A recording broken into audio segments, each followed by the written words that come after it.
Ora, viva, um agradecimento especial a todos por terem participado neste nosso evento, que se prende com o lançamento de um livro de alguém que nos diz muito, Guilherme Piló, Homens Sem Coração. Vamos perceber se, na verdade, estes homens não tinham mesmo coração. Ao longo da próxima hora vamos perceber esse conjunto de assuntos que estão ligados à pesca do bacalhau. Para já, antes de fazer a apresentação dos nossos intervenientes, vamos passar ao momento musical e, como estamos todos em família, o elemento musical é composto todo ele por pilós. Portanto, os pilós têm, neste caso, têm a palavra. É, gente. Na vais ao mar, Ton, ao mar ruim, Ton. Se fores ao mar, Ton, fico sem ti, Ton. Ai, Ton, Ton, tão mal estimado és. Ai, Ton, Ton, nem umas meias tens para os pés. Ai, Ton, Ton, tão mal estimado és. Ai, Ton, Ton, nem umas meias tens para os pés. Adeus, Maria, que eu vou para o mar buscar sardinha para seres rainha. Ela é fresquinha, é como a prata. Não tenhas medo que o mar não mata. Ela é fresquinha, é como a prata. Não tenhas medo que o mar não mata. Tem dó de mim, Ton, não sejas mau, Ton, não irás mais, Ton, pouco até tal, Ton. Ai, Ton, Ton, tão mal estimado és. Ai, Ton, Ton, nem umas meias tens para os pés. Ai, Ton, Ton, tão mal estimado és. Ai, Ton, Ton, nem umas meias tens para os pés. Os pilotos queriam mandar um grande abraço ao nosso escritor de livros e convidá-los a cantar este refrãozinho para isto iniciar da melhor maneira. Vá todos. Ai, Ton, Ton, tão mal estimado. Ai, Ton, Ton. Ai, Ton, Ton, tão mal estimado és. Ai, Ton, Ton, nem umas meias tens para os pés.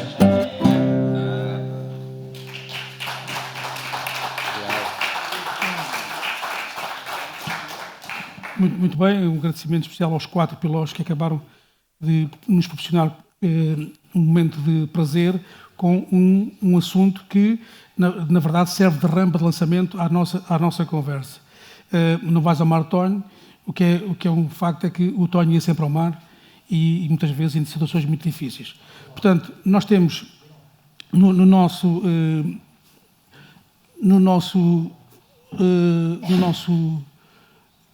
elenco, ainda nos falta um dos pilós ler uma poesia que está escrita justamente no livro Homens Sem Coração, de Guilherme Piló. Vamos a isso. É com todo o gosto.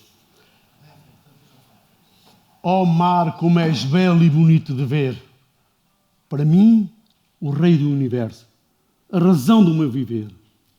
Deste-me tudo o que sou e aquilo que hei de ser. Deste-me pão, poupaste-me a vida, que mais eu posso querer? Dou graças a Deus por tão amigos que fomos e tão bem te conhecer. Sou teu amigo e filho e vou adorar-te até morrer, porque és a razão do meu viver.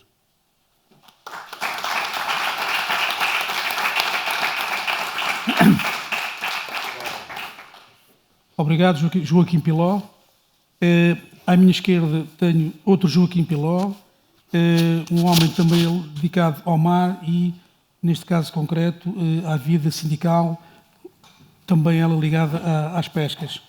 Portanto, o Joaquim Piló, que acabou de nos proporcionar este bom momento de poesia, é também um homem ligado às pescas, mas foi, em termos profissionais, foi professor na Escola Calazans do Arte, na Marinha Grande.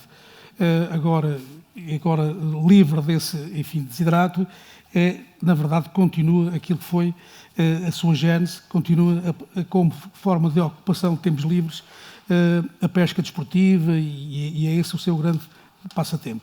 Mas pronto, mas o que nos trouxe aqui, na verdade, foi o lançamento do livro do nosso Guilherme, digo nosso porque ele é um homem da Nazaré e vai fazer, durante os próximos momentos, vai-nos mostrar isso, como é que um homem da Nazaré viveu estas peripécias que todos nós que aqui estamos, infelizmente, já ouvimos falar, mas neste caso concreto, ele não só nos vai contar, mas também vai dar aquilo que foi o sentimento, porque ele viveu essas peripécias, esses tormentos na própria pele.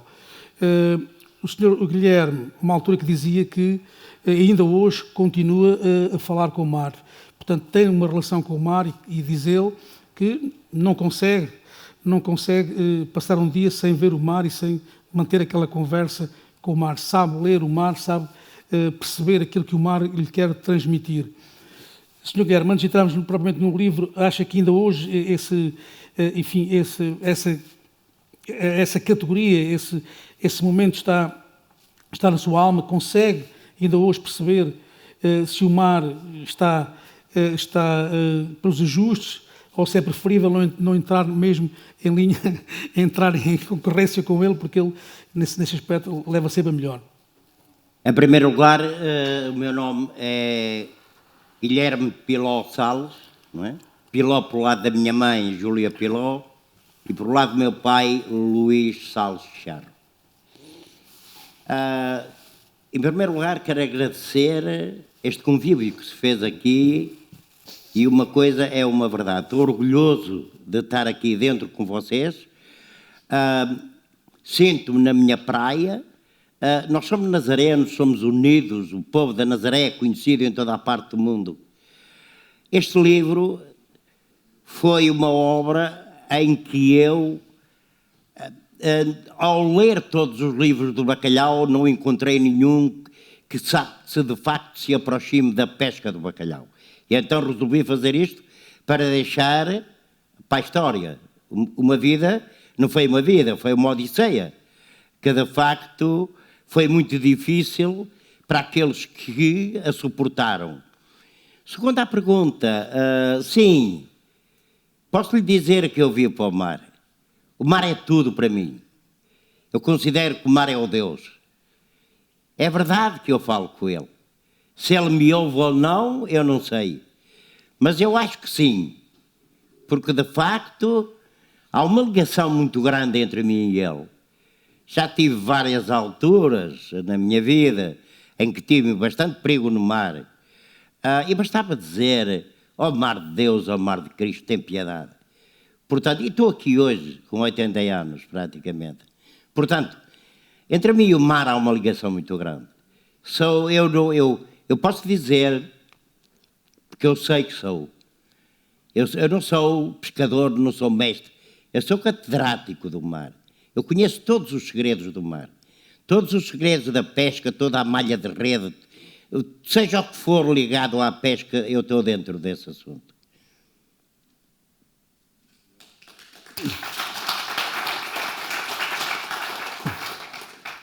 Muito bem.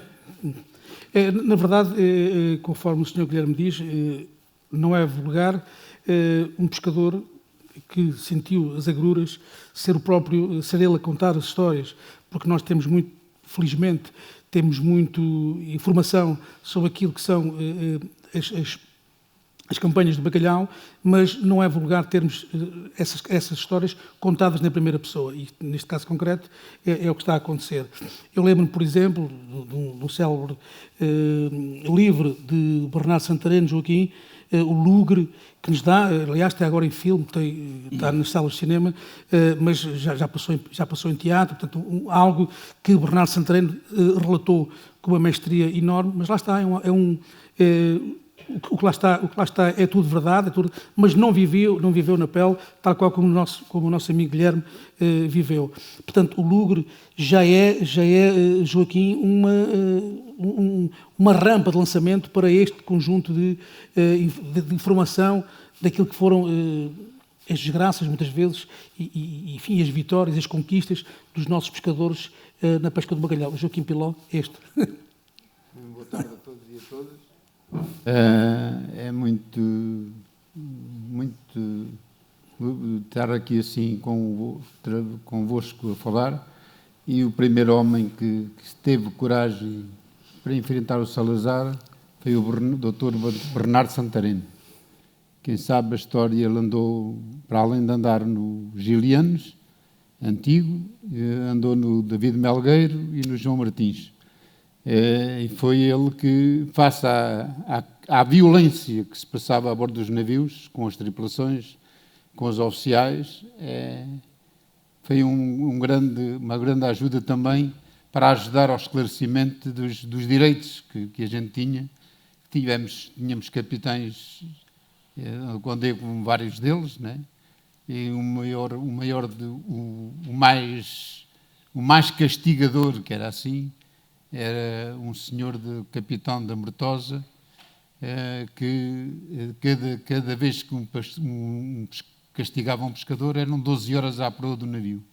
Aliás, na Nazaré, lembro de uma vez de um pai e o filho, o pai já morreu, que era o Casa dos Pescadores, que a gente chamava o Casa dos Pescadores, tinha umas mãos enormes, patolas, e com um problema que teve com o Nazareno também, que era o Inácio Caliço, que era o contramestre do navio,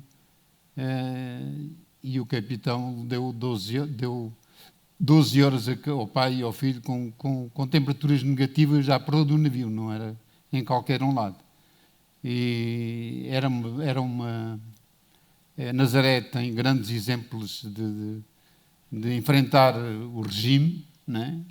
Não se esqueçamos que o bacalhau teve uma crise tremenda, não tinha, como hoje a pesca está a passar, não tem pessoal para trabalhar. No bacalhau passava-se ao contrário, não tinha pessoal e o pessoal não queria ir para o bacalhau. Na Nazaré foram vários homens presos quando andavam na arte chávega e conseguiram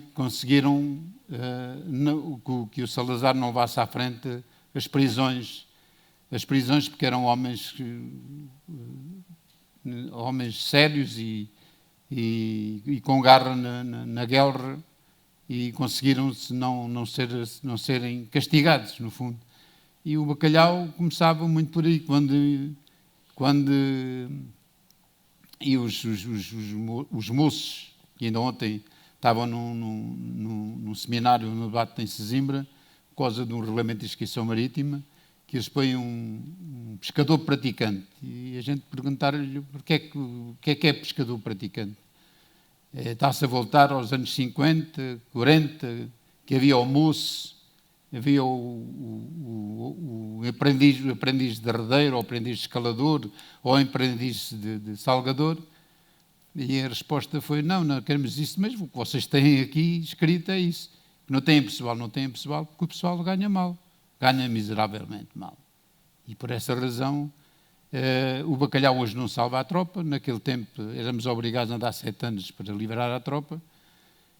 Eu, à primeira viagem, quis fugir logo, né? Mas como meus pais eram muito pobres, e voltei atrás. E continuei a andar até ao último navio, que foi o São Rafael, que já era diferente do arraste. Eu só andei ao arraste e depois fui fechar a minha última viagem para ir buscar a caderneta militar. E aquilo que os pescadores, os jovens, sofriam a bordo do navio era inacreditável. É inacreditável aquilo que alguns capitães faziam a bordo. Nem todos eram maus, mas aqueles que eu andei safaram-se um ou dois. O Manel Valente Pereira foi o mais castigador que encontrei como homem. Aliás, ele despediu-me 4 vezes e 4 vezes me deu lugar. E um deles foi quase com violência, que era contramestre a bordo do Pedro Barcelos, e ele despediu-me, fechou no camarote e perguntei-lhe, diga-me lá porque é que me despede, sou ladrão, sou mentiroso, trato-o mal, assim, ou algum tripulante. Não, pá, é que eu quero mudar. Mas porquê? Quer mudar? E pronto, e E para não desgraçar, se calhar, a minha vida como jovem foi melhor, isto já em 74, 75. Né? Eu, por acaso, fui ver o teatro, esta peça de teatro do Lugre, que agora está em filme também. Há outras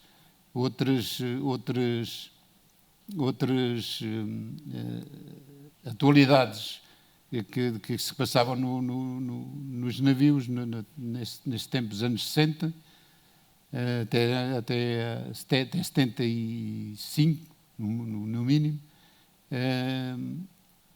Também está um filme chama-se A Outra Guerra, que relata todos esses. Aliás, somos 3 nazarenos e um poveiro que participamos nesse filme, que eram homens. Aliás, a gente vê os Doris que vêm carregados, como este retrato aqui. Muito bem, Joaquim, fazemos agora aqui um compasso, porque é preciso passar a outro interlocutor, neste caso também Joaquim Piló. Joaquim, nós, e eu digo nós porque somos da mesma geração, apesar de tudo, já vivemos estes momentos com alguma distância. E tu, enquanto família de pescadores e até pessoa muito ligada à pesca, como é que tu vês o trabalho desenvolvido por estes homens que, conforme o Joaquim Piló disse, muitos deles usavam o bacalhau como forma de ultrapassar a guerra colonial, portanto, em vez de ir para a guerra, tinham que cumprir 7 anos. Portanto, qual é a tua visão, assim, um bocadinho à distância, deste tipo de vida? Claro, eu antes de mais quero dizer que o meu avô, Joaquim Piló, que era o avô do Guilherme, Joaquim Piló, foi lançado ao mar no Crioula. Por lá ficou, assim também ficaram outros familiares, menos próximos, mas a referência que eu tenho do bacalhau, sobretudo com o Guilherme, meu primo, que lhe chamo Caramelo, porque eu gosto muito dele, para nós é o nosso caramelo, é doce, é um homem doce. Ele, o avô dele, como o nosso avô, dos Pilós mais diretos, ficou por lá, no bacalhau, como ficaram tantos homens do mar, e nós temos que prestar homenagem exatamente a esses homens lutadores na pesca do bacalhau. Claro que eu quero que o Guilherme fale, que ele tem tantas histórias para contar, vou tentar ser breve. A pesca do bacalhau, eu posso contar, há histórias interessantíssimas da minha vida relacionadas com o meu pai, que era o João Belo, que andou uma série de anos na pesca do bacalhau, também nos Doris, também como Madeiro, também como Maduro, também como Salgador, também como escalador. Eram vidas demasiado duras, sobretudo aquelas temperaturas com que eles trabalhavam, sobretudo na Groenlândia. Mas o Guilherme, que está aqui, vai falar sobre este assunto. Só quero dizer que, para nós, nesse tempo, o nosso pai, ou, neste caso, as senhoras, o marido que ia para o bacalhau, era uma coisa importante, porque cá ganhava-se tão pouco. Lá ganhava-se algum dinheiro, mas era tão pouco o dinheiro que se ganhava cá, que passava-se tão mal, que às vezes era uma bênção de Deus, os nossos familiares, os nossos entes iriam para o bacalhau, mas o sofrimento era demasiado grande e não valia tanto esse sacrifício, esse sofrimento que as pessoas tinham.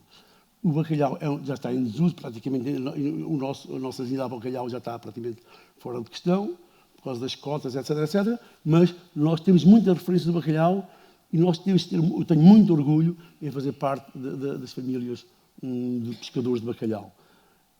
Já o meu irmão também andou lá, mas já andou numa lição de arrastão, a comandar lá, foi timoneiro, e também fez a pesca de bacalhau, porque teve para livrar a tropa. Ou vais para a tropa, ou vais para o bacalhau. Logo aí é de uma dimensão, é bastante penoso pensar-se que só havia uma vida que livrava a guerra no tempo da guerra colonial. E eu não tenho muito mais a dizer. Muito bem. Eu queria só gostar... Eu tomo a palavra do Kim. Sim. Em primeiro lugar, sobre a pergunta, ou o que se falou dali, do livro Leonardo Santareno, de facto eu conheço o livro Leonardo Santareno e foi uma inspiração para eu escrever Os Homens Sem Coração. Uma coisa é uma verdade. O livro de Leonardo Santareno tem muito interesse, mas ele é um escritor não é um pescador. E a vida do bacalhau terá que ser contada por aquele que foi o pescador. Aquele que andou à linha, carreou no Douro, debaixo de névoa, 7, 10 milhas desviado o navio, ao gajo a correr a 3 e 4 km por hora, a sair do navio às 5 da manhã, chegar ao navio às 7 da tarde, com uma refeição.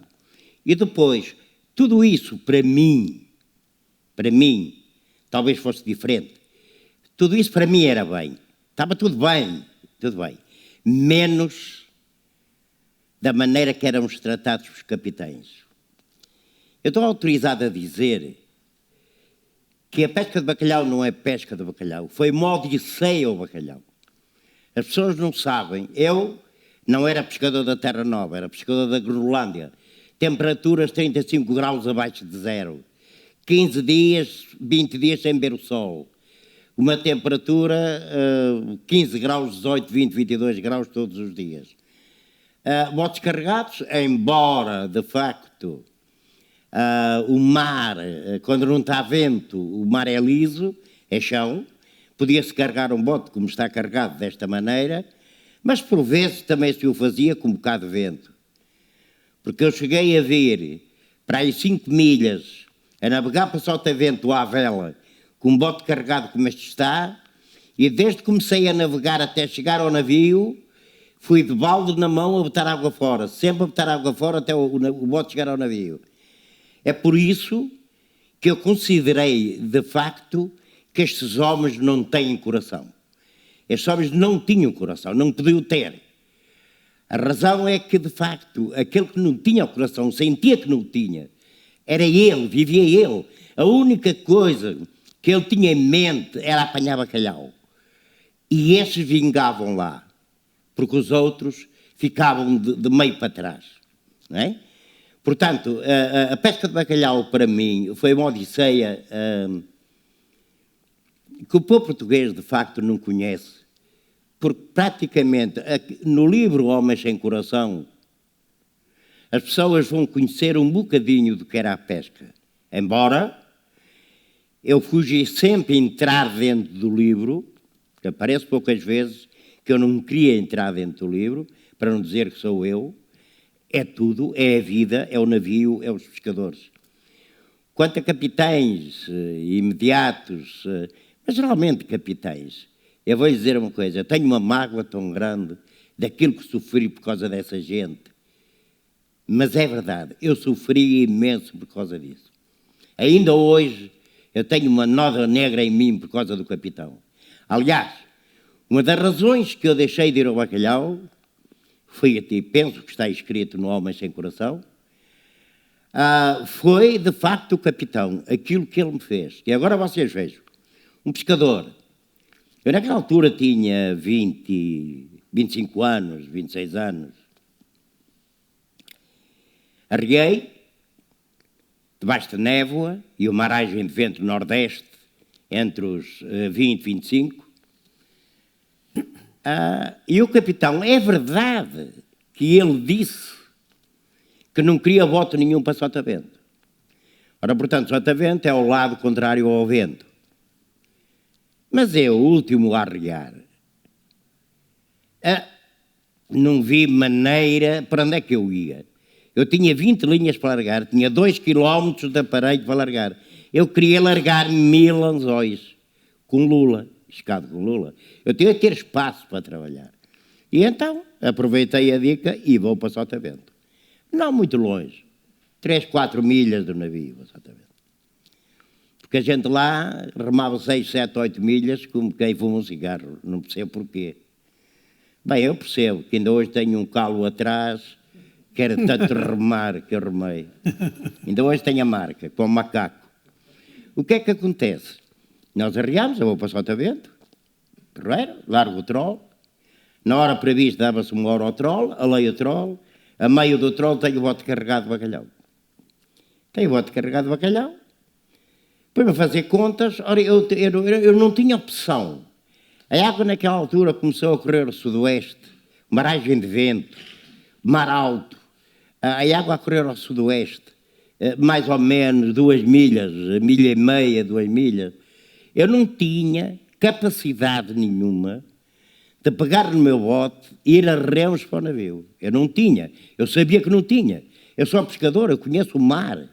Eu sei naquilo que estava metido. Portanto, em primeiro lugar, eu queria salvar a minha vida. Me interessa a mim o bacalhau. Até que eu faço? Ancoro, deixo-me estar. O navio continuava a chamar, ouvia-se a serene.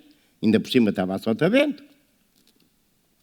E uma das coisas que eu sabia, peguei no mastro da vela, deixei a vela em baixo e o mastro só, amarrei 2 ferros de garpelim, botei no buraco do mastro, aquilo ficou a 3 metros da altura do bote. Eu sabia perfeitamente que o capitão, ao passar o radar, estava a névoa, continuava a névoa, passar o radar que me encontrava no radar, mas que não queria vir buscar. Já era setembro, isto eram 15, 18 de setembro, já fazia tanto noite como dia, porque na Groenlândia, até agosto, ao princípio de agosto, é sempre de dia. Qualquer hora é a hora para arriar, à meia-noite, à 1 hora, às 2, é sempre de dia. E depois começa a ser de noite. A partir do dia 15 de agosto começa-se a ver estrelas no céu, na Groenlândia. E então, mas aquilo é gradualmente todos os dias cada vez são mais pequenos. O que é que acontece? Meia-noite, eu estou lá, são 10 horas, são 11 horas, eu sei perfeitamente, pela experiência que tinha, por o conhecimento que tinha, eu sabia perfeitamente que toda a companhia estava a bordo, menos eu. Eu estava sinalizado que se via a 30 milhas, o navio a 30 milhas apanhava-me. E ele, para não chamar um nome muito feio, nunca suspendeu o navio para me vir buscar. Ao oeste de mim, isto era para aí 1 hora da manhã, ao oeste de mim eu ouço o navio a tocar. Fiz as minhas contas, olhei para a agulha, vi que o vento dava para ir à vela direita do navio, não esperei 2 vezes. Em primeiro lugar estava a minha vida, estava me lixando para o bacalhau. E então, vou ao troll, boto o peixe ao mar, que estava carregado, não podia navegar com aquele mar, com aquele tempo, com o peixe que tinha dentro do bote. Botei peixe ao mar, cortei o troll, deixei ficar tudo, encei vela e fui para o navio. Demorou-me para aí 2 horas de viagem, noite cerrada, névoa coxada, eu vou pelo toque do navio, pela agulha, e chego ao navio. Chego ao navio, era o capitão João. Então, por sorte, eu arriei a vela encostado ao navio, fui-me ao remo ali, não estava ninguém, estava todo a dormir, estou ali eu sozinho. Por sorte, talvez o moço da cozinha venha ao convés e vê-me. Diz: olha, você que navio é? Eu disse: sou do Rafael.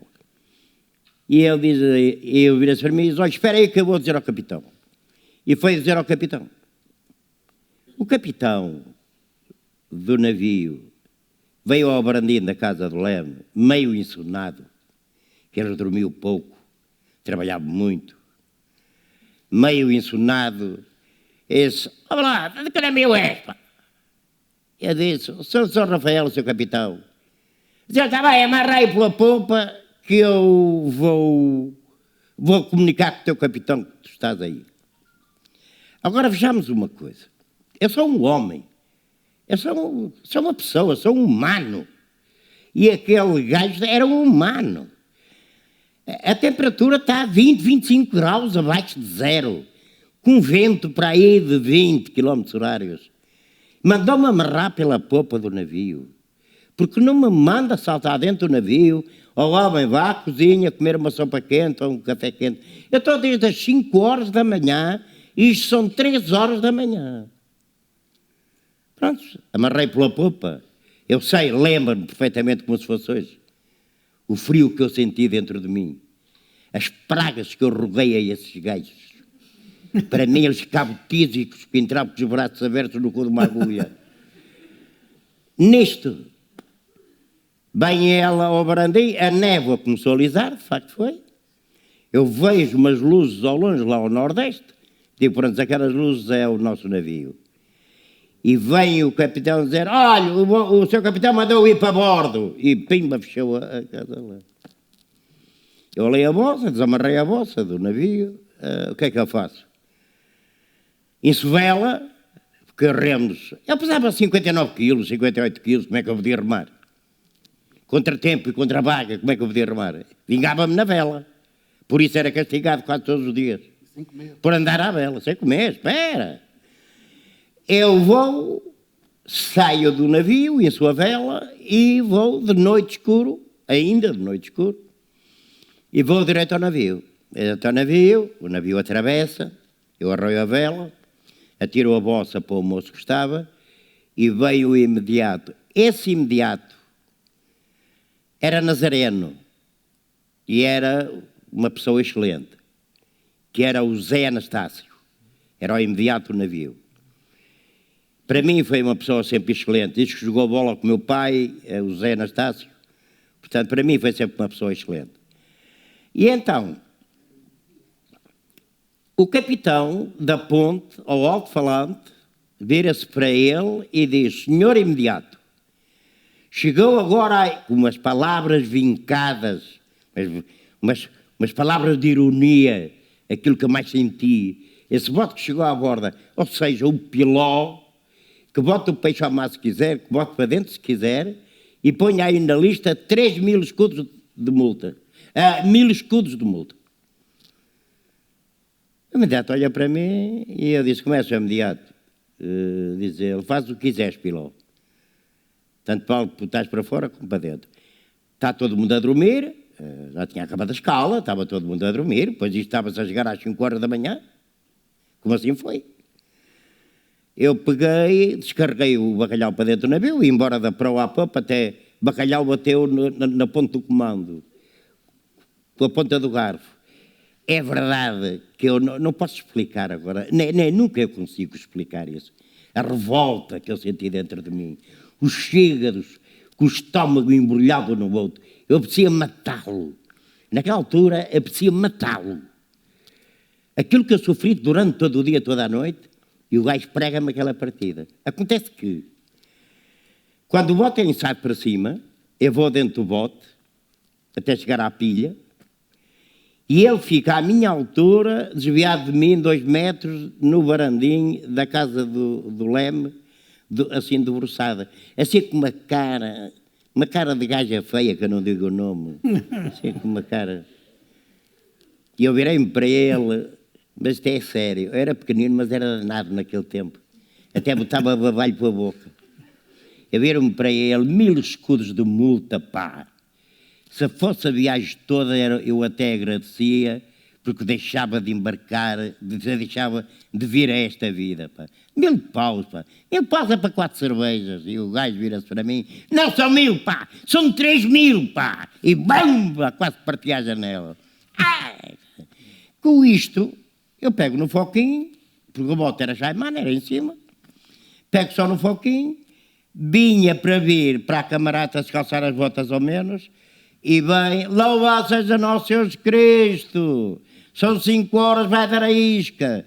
O piló nem a roupa tirou, deu a volta, caçou o foquinho, foi à cozinha, aviou-se, uma garrafa de café, um pão, uma posta de peixe frito, 2 figos, e vai à frisa, buscar o bloco de isca para arrear e dali direto para a água.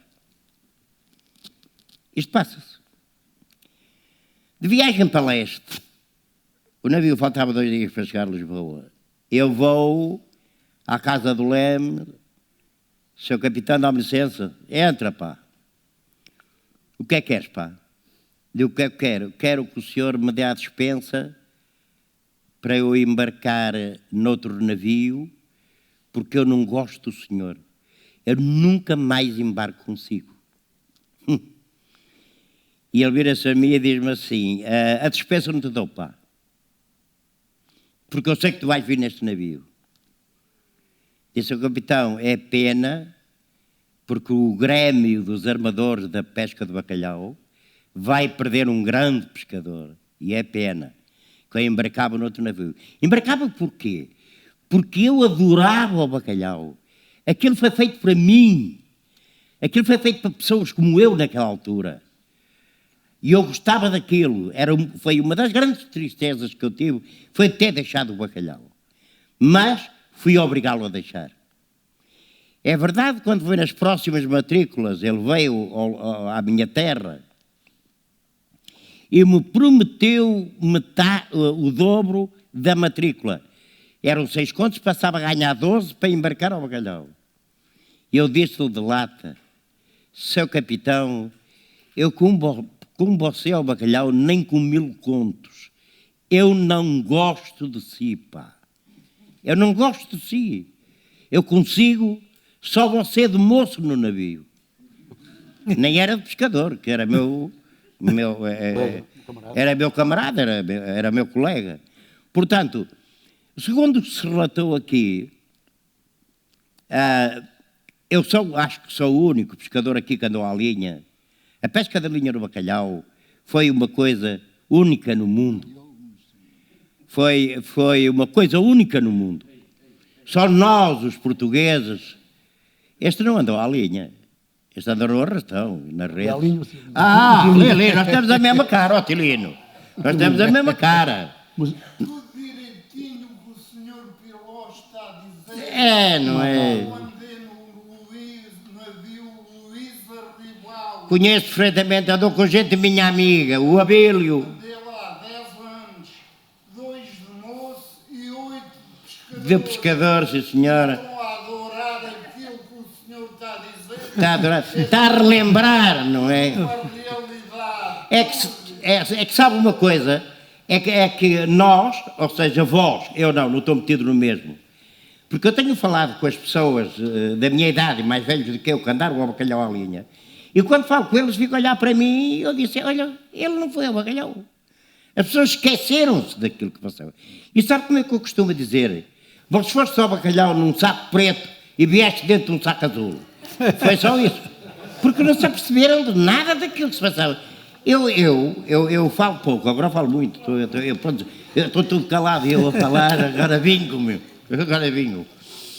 Mas eu ouço as conversas dos pescadores ao meu lado a discutirem bacalhau e eu rio por dentro, porque aquilo, ninguém diz nada direito.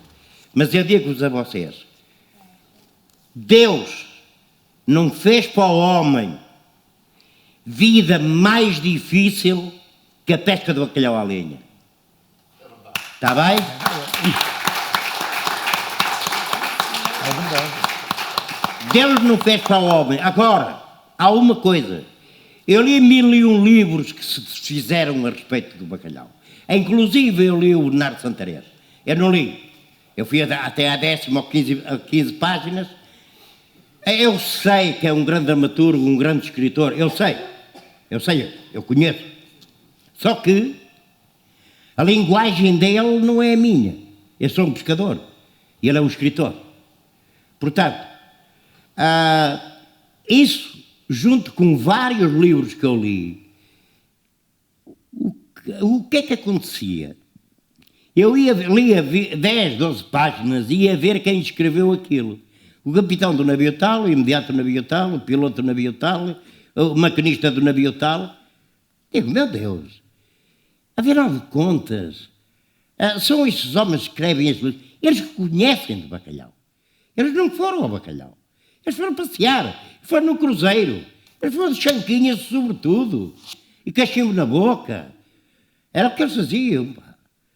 Agora, como é que um gajo deste escreve um livro destes aqui, a falar em bacalhau? Eu olhava para aquilo e revoltava-me. Ainda um dia de escrever um livro a respeito do bacalhau. Porque de facto, eu estive lá. Ninguém me mandou ir. E o meu genro, ao emprestar-me o livro do Bernardo Santareno, pergunta-me, então, deste está a gostar? Ele comprava-os todos. Eu disse, Salgueiro, podes levá-lo. E ele, muito fechado, vira-se para mim, Sr. Guilherme, olha que isto foi o Bernardo, seja ele o prior ou o Presidente da República. Agora, o que eu não conheço esta linguagem que ele aplica neste livro. O livro é muito complicativo para mim, metade das coisas eu nem sequer percebia.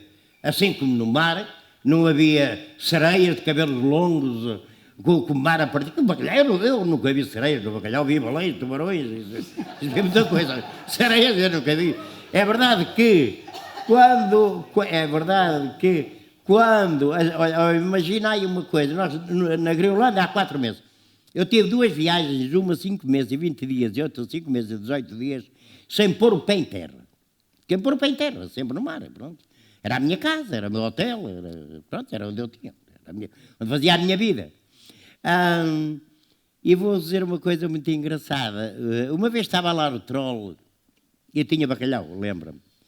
E veio um navio, mesmo assim, para aí, que é desviado aí uns 40 metros de mim, um arrastão muito grande de fábrica, e então não é com o arrastão, lá encostado ao barandio, umas louras a fazer sinal assim. E eu a mandar beijinhos. Eu já não vi uma mulher,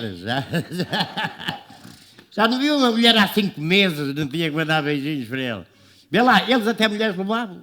Imagina. Vê lá, os outros países que são mais evoluídos em relação a nós.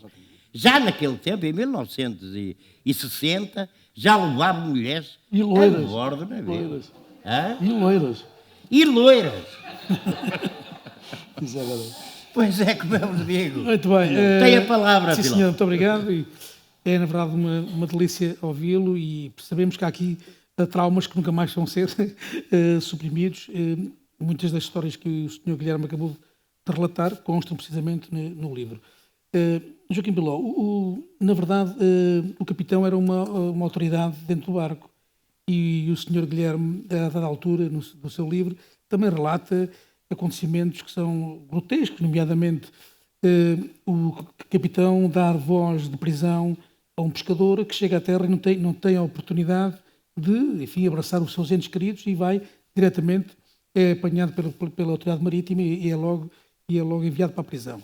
Isto, para um pescador, deve ser extremamente dramático, não é? Porque é um momento que todos anseiam, passado tantos meses, chegar à terra, pisar terra firme e abraçar os seus entes queridos e, na verdade, são encaminhados para a prisão porque assim o entendeu, se calhar muitas vezes, não direi legalmente, mas pelo menos sem grandes necessidades, conforme já foi aqui relatado pelo Sr. Guilherme, entendeu dar voz de prisão a uma pessoa que trabalhou durante tanto tempo e queria desfrutar do momento que aquela viagem lhe proporcionava.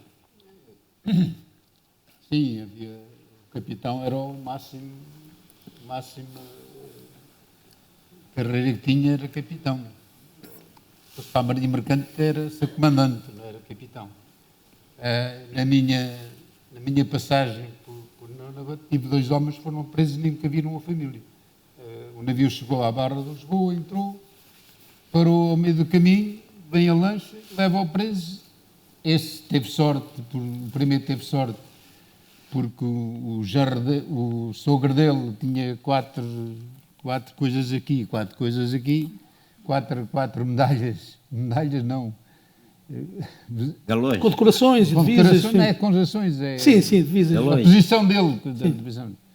E esse homem foi logo libertado. Tinha um peso pesado em terra. O outro já não. E era um primeiro motorista. Não foi um pescador. Foi um primeiro motorista. Porque entrou em choque com o chefe de máquinas. Era engenheiro de máquinas. Naquele tempo os navios eram obrigados a levar engenheiro de máquinas para não é? E depois, como já não havia engenheiros, então tiveram que passar para primeiro motorista e segundo motorista e terceiro motorista. Para além dessas prisões, era aquilo que se passava a bordo do navio durante a viagem toda. Nós fizemos uma viagem no Álvaro Martins Homem de 8 meses e 15 dias. Quer dizer, eu já olhava para ti como fosse o meu melhor inimigo. Não é? O cansaço, os maus tratos, não comíamos igual ao capitão, nem igual ao primeiro, contra a mestrança, o pescador comia peixe ferido. O que é que o capitão, os darré comiam? A gente chamava-lhe o darré. Aqueles que eram da mestrança, o capitão era o contramestre, o mestre-redes, o primeiro, o segundo, o terceiro, agente motorista, cozinheiros, capitão, a enfermeira e telegrafista e tudo. Esses comiam todos ali à parte. Comiam 3 pratos, sopa, carne, peixe, fruta ou doce. Né? E o que é que eu mais meus camaradas comia? Bola, fruta, 0. Davam-te meio litro de vinho para o dia aquecer a todo. alma. Para o dia todo. Né? Havia alguns pescadores que davam barris de vinho para o mar. Mas a primeira revolta que a gente teve foi logo no dia 25 de julho de 74. Estávamos a pescar, andava nessa altura no Pedro Barcelos, e era o contramestre, e o moço que veio ter comigo, Piló, está a haver problemas em Portugal. Isto deu-se o 16 de março, que aí desconfiámos do que é que tinha acontecido. E a multidão de polícias que havia na Cacilhas, no Ginjal e no Cacho Dré, no coisa, viemos e obrigámos o capitão a vir com o navio para a terra.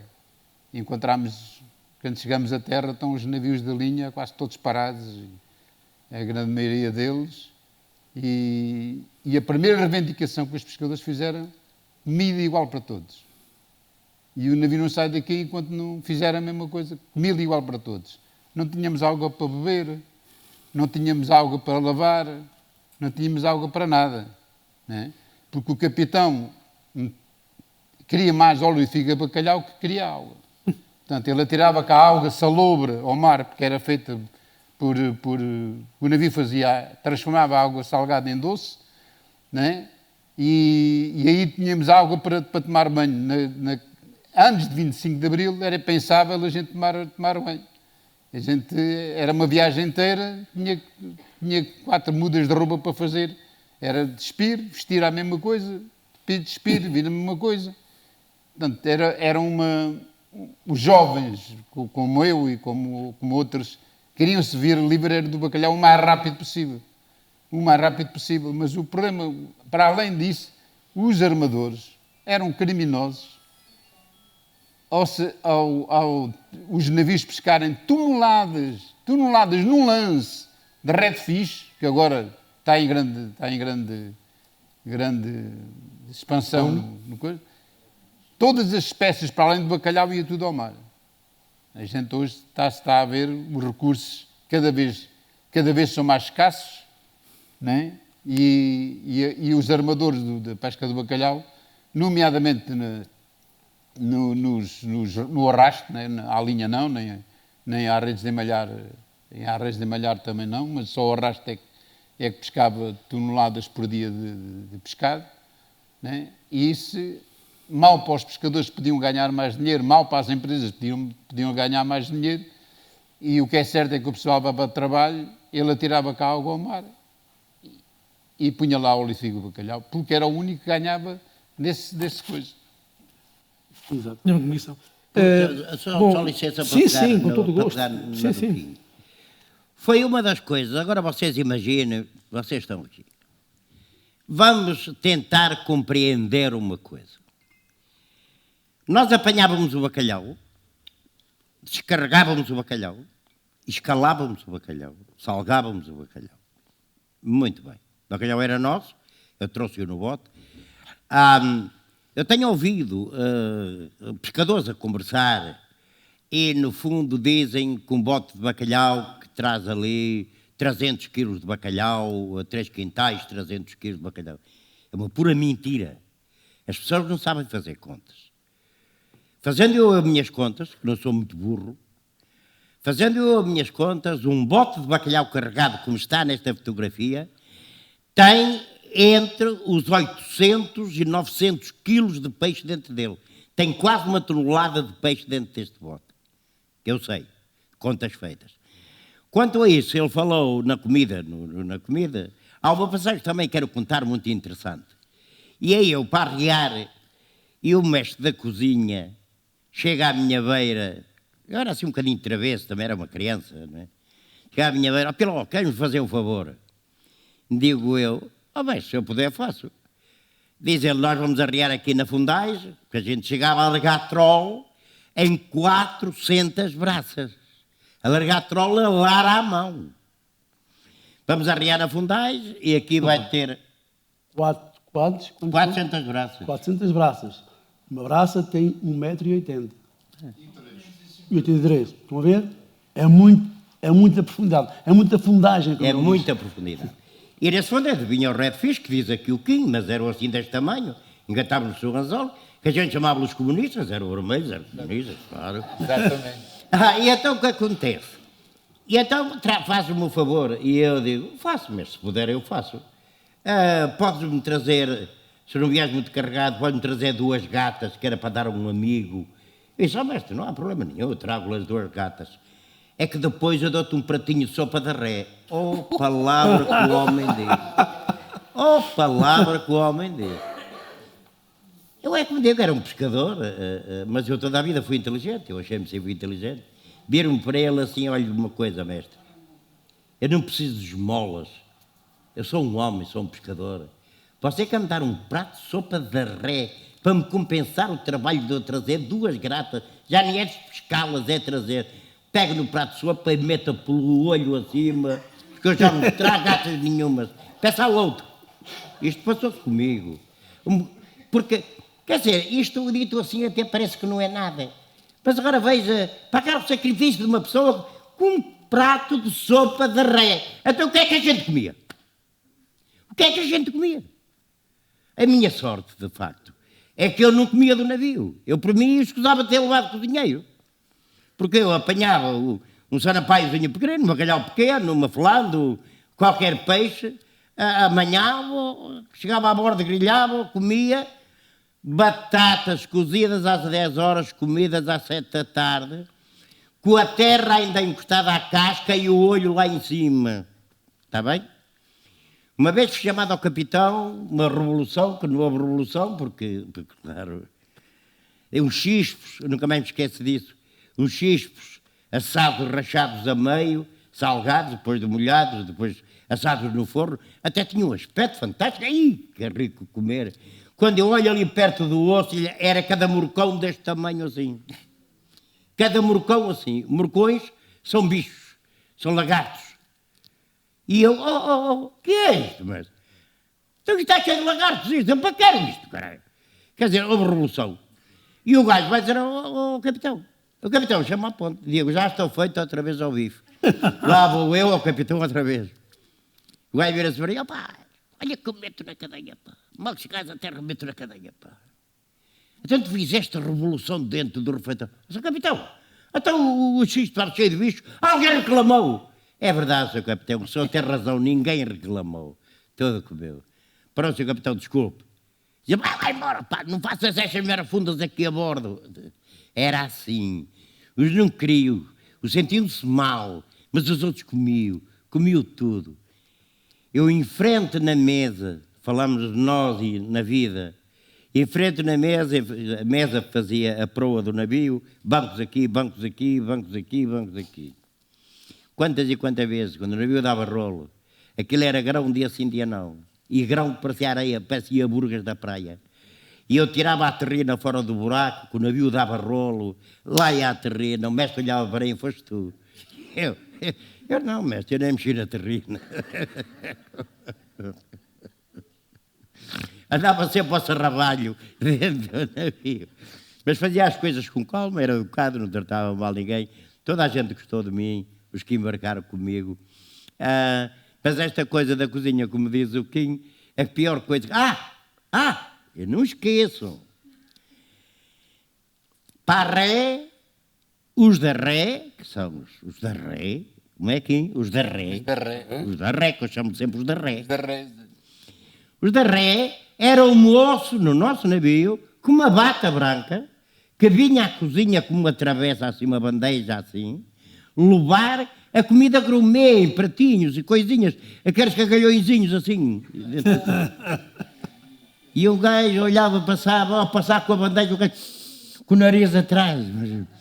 Há uma vez ele a subir as escadas para passar da proa para a ré. Uma vaga de mar, estávamos de capa.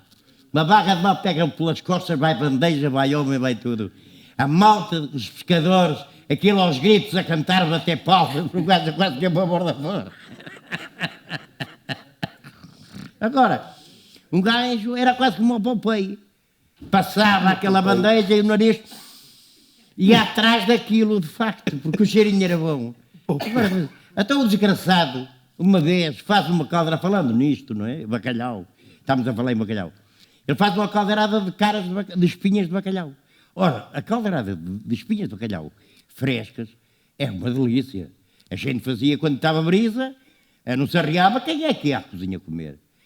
O nosso navio vinha para São Jones, tocava o sino ao meio-dia, quando eram os navios fugidos do ciclone, encontramos todos os navios em Santo Jones, tocava o sino, ninguém aparecia no navio. Ele tinha um tacho de comida assim que era para botar ao mar. Porquê? Porque os navios estavam todos em terra e havia navios que se comiam bem. O defeito por vezes não era eles não levar as coisas. O defeito por vezes é que eles não queriam fazer. E a prova está nessa caldeirada de espinhas. O gajo faz uma caldeirada de espinhas, tocou o sino para comer a primeira mesa, sorte tive eu que estava a bordo, fui para o refeitório, caras, enchi o papo para 3 dias, fiquei assim, estava bom aquilo. E eram espinhas. Espinhas de bacalhau. Não era longo. Mas tinha a sombra, o sangue dentro, a espinha é uma delícia, não é? Quando é fresca. Então o que é que acontece? Acontece que a primeira mesa, 40 homens, nós éramos 80 pescadores, os 40 homens comeram a caldeirada toda. Até o molho foi. Ele ficou sem comer para dar a segunda mesa. Ui, dava gritos, urros, não coisa. Teve que lá preparar peixe frito para eles, a coisa. Porreiro. E então, quando a gente acabou de comer, comedores, comer tudo, comedores. E agora a segunda mesa, comedores. E o que é que aquilo definia? É que nós andávamos famintos, andávamos cheios de fome. Apanhámos um comer bom, pois aquilo foi até encher, até ficar com dentro. E o que acontece? O gajo, passado 15 dias, aí está a baila de caldeirada de espinhas. Ninguém tocou, aquilo não era nada. Eu, que era um bocadinho revolucionário, disse, mestre, porra, a outra estava tão boa e esta aqui, para que é isso? Isto é lá abaixo. Dizia-lhe, era o que faltava, mas comias tudo à primeira mesa e depois não podia comer para a segunda. Ora bem. Veja o que é que se passa, não é? Só um momento. Sim. Que o Quino conseguiu explicar bem. Quanto o capitão. O capitão em si tem autonomia, pelo menos uma semana prender um pescador. Sem ir a tribunal, sem nada. Eu chegava à terra, este gajo vai preso. Mais nada. A lancha da polícia vinha, pegava nele, levava para a cadeia. Acontece no nosso navio um rapaz, agora vocês vejam isto. Um rapaz de Viana, dormia até no meu camarote, éramos 12. E lá em Viana, com certeza, pedi-lhe para ele arranjar uma caldeirada de línguas, para depois, quando estivesse em terra, para comer com os amigos, muito bem. E ele era troteiro. E no fim da escala, pegava numa cabeça grande e tirava 2 línguas. Agora veja isto. Ver o que é que? Tirava 2 línguas ao bacalhau, 2 línguas grandes, e tinha uma lata assim, dentro da loca do beliche, e salgava aquilo que era para depois fazer a caldeirada em Portugal. Só que um dia 2 cabeças sem língua. Passado 2 dias, 2 cabeças sem língua, aqui neste estado. Claro que ele é pior que a PIDE.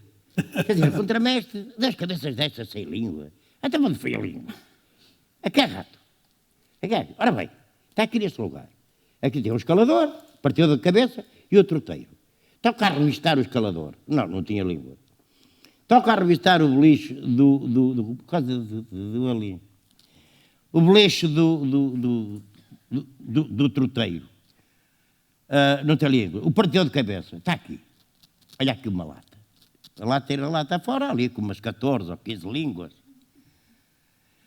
Quando éramos nós que apanhávamos o bacalhau, éramos nós que o trazíamos, que o arrastávamos, que o salgávamos, que o escalávamos, não tínhamos direito a uma cara de bacalhau, a uma língua de bacalhau, a um sambo de bacalhau.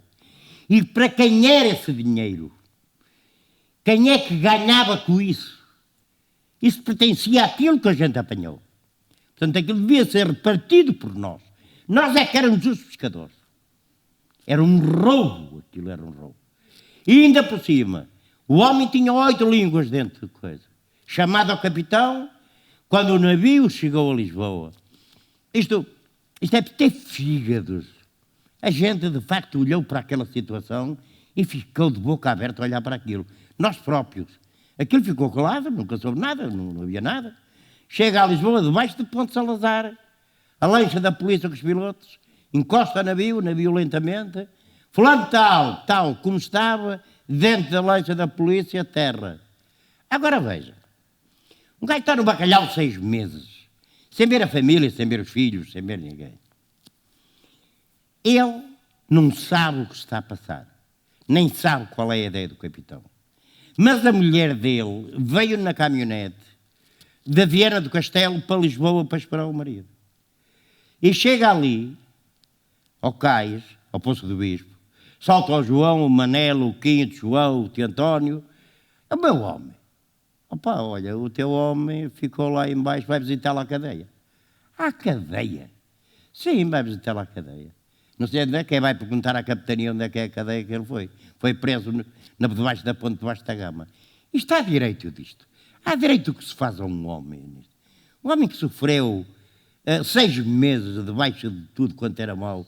Ele era pescador, e até nem era muito mau pescador. É por causa de meia dúzia de línguas ia para a cadeia. Isto era o bacalhau. Muito bem.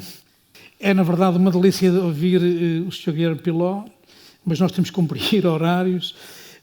Esta e outras histórias estão todas elas inscritas naquilo que foi a obra que o Sr. Guilherme acabou de publicar e que terá a oportunidade de assinar à saída deste evento. Penso que agora temos que terminar com chave de ouro, tal qual como começámos, com mais um momento musical.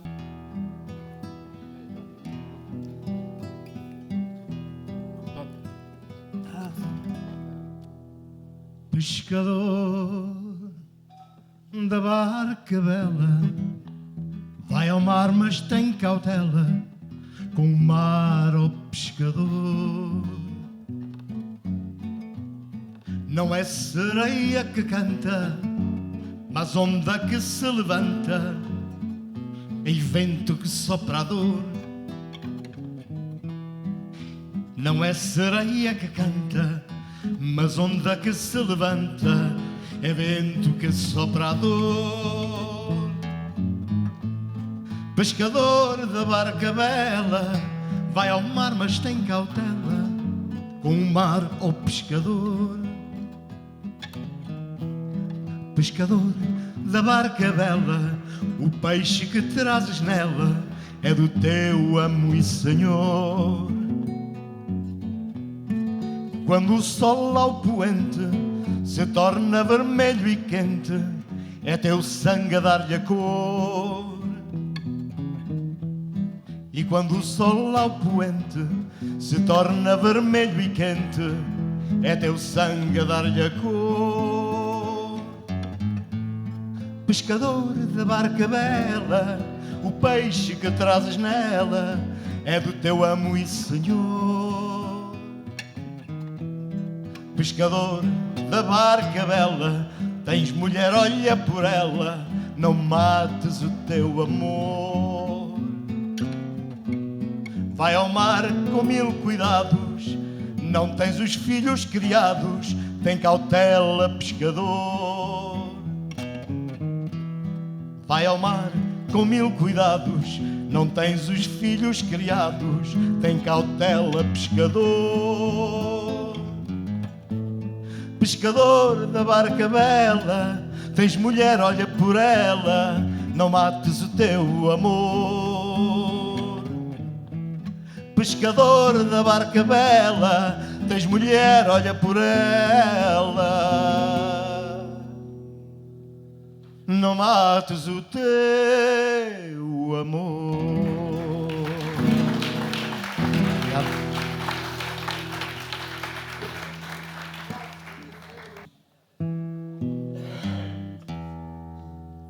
Adeus, amigo, que vais para o mar.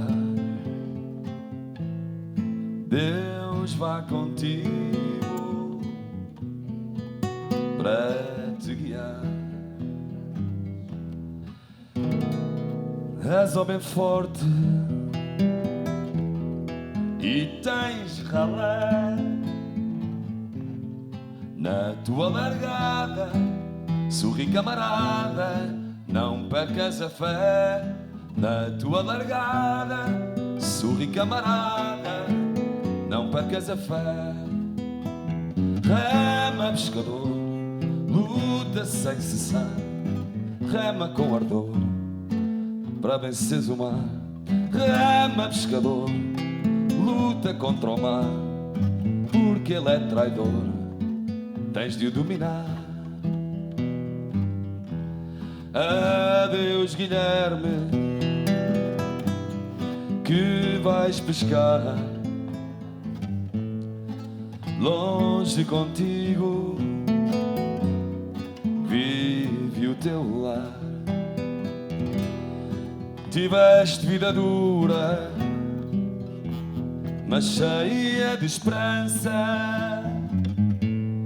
Tens amor ao mar, não o queres deixar, é a tua herança. Tens amor ao mar, não o queres deixar, é a tua herança. Rema, pescador, luta sem cessar. Rema com ardor para venceres o mar. Rema, pescador, luta contra o mar, porque ele é traidor, tens de o dominar. Coragem, pescador.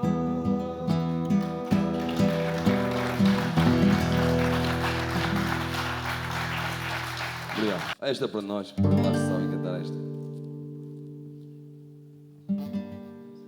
Nazaré dos meus encantos, és praia de pescadores, onde tão lindas moçoilas rendem culto aos seus amores, enviam preces a Deus com piedosas mensagens, para que do alto dos céus, para que do alto dos céus Deus dê boa viagem. Parapapapa, na volta da pesca,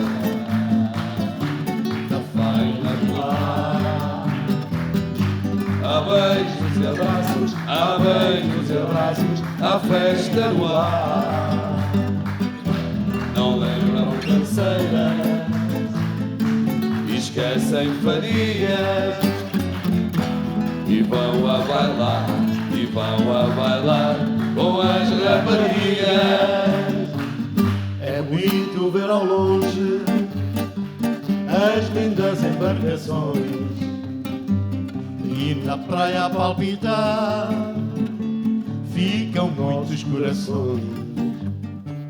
E na hora da largada, quando os homens vão para o mar, ficam as mulheres na praia, ficam as mulheres na praia, de mãos postas a rezar.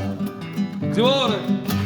Na volta da pesca, amiga, da faina do mar. Há beijos e abraços, há beijos e abraços, há festa no ar. Não lembram canseiras, esquecem fadigas, e vão a bailar, e vão a bailar com as raparigas. Vocês, na volta da pesca, da faina do mar. Há beijos beijos, abraços, há beijos, abraços, há festa no ar.